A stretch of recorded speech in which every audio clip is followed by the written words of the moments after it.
I gone?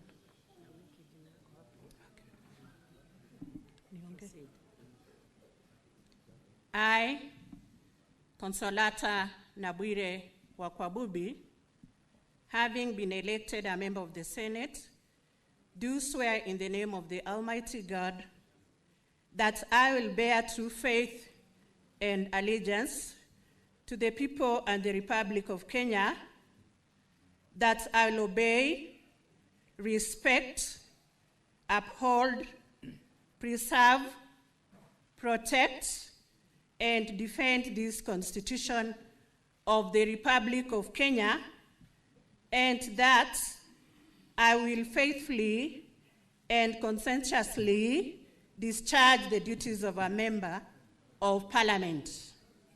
So help me God. Congratulations, Honorable Senator. Thank you, Mr. Speaker, sir. Welcome to the Senate. Thank you. Congratulations.